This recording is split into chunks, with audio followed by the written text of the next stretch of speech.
Kelayakan planet Bumi untuk kehidupan. Jadi bumi merupakan tempat bagi makhluk hidup untuk hidup dan berkembang biak. Hanya di bumi, manusia, hewan, tumbuhan, dan mikroorganisme dapat hidup berdampingan. Terdapat banyak faktor yang menunjang adanya kehidupan di bumi. Berikut adalah beberapa di antaranya. Yang pertama, suhu. Bumi adalah suatu dari 8 planet dan sistem tata surya kita. Selain 8 planet tersebut, sistem tata surya juga masih banyak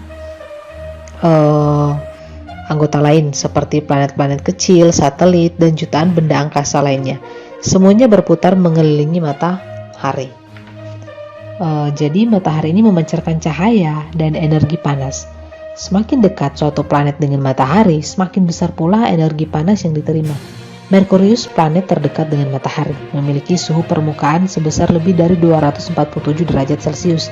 Kebalikan dari Merkurius, Neptunus yang merupakan planet terjauh dari matahari, memiliki suhu yang sangat dingin. Suhu permukaannya mencapai minus 210 derajat Celcius. Nah, bagaimana dengan bumi? Menurut para ilmuwan, jarak antara bumi dan matahari sangat ideal. Tidak terlalu jauh, namun juga tidak terlalu dekat.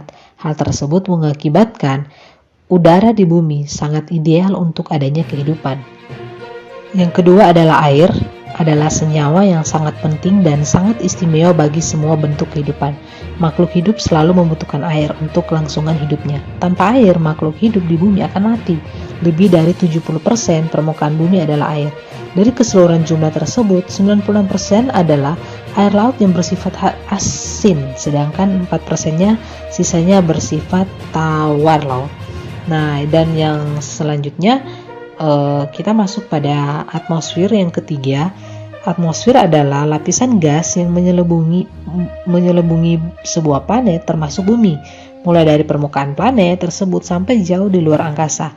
Di bumi, atmosfer terdapat dari ketinggian 0 km di atas permukaan tanah sampai dengan sekitar 560 km di atas permukaan bumi.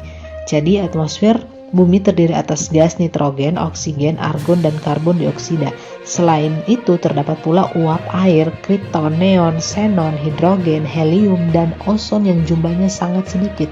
Kira-kira hanya 0,07% dari keseluruhan gas-gas yang ada di atmosfer. Oleh karena tersusun dari gas-gas tersebut, maka atmosfer bumi dapat mendukung kehidupan. Nitrogen berguna untuk pertumbuhan tanaman. Oksigen berguna untuk menopang kehidupan. Karbon dioksida berguna untuk proses fotosintesis tumbuhan. Uap air membentuk awan sehingga menjaga temperatur bumi tetap konstan. Sedangkan ozon berperan dalam menyerap radiasi sinar ultraviolet matahari. Jadi ingat ya, untuk itu ada nitrogen, oksigen, karbon dioksida. Masing-masing ini memiliki fungsi ya. Selanjutnya kita akan masuk pada satelit, di mana bumi hanya memiliki satu satelit, yaitu bulan. Hal tersebut menyebabkan pasang surut air laut berada dalam keadaan yang seimbang. Dalam sehari rata-rata akan terjadi 2 kali pasang dan 2 kali surut. Posisi bulan yang lebih dekat dengan bumi mempunyai pengaruh yang lebih besar pada pasang dan surutnya air laut dibandingkan dengan pengaruh gravitasi matahari. Pasang dan surut terbesar terjadi pada saat bulan baru dan bulan purnama, karena pada saat itu matahari, bulan, dan bumi berada dalam bidang segaris. Pasang terendah terjadi pada saat bulan perbani. Oleh karena itu, pasang terendah disebut juga pasang perbani.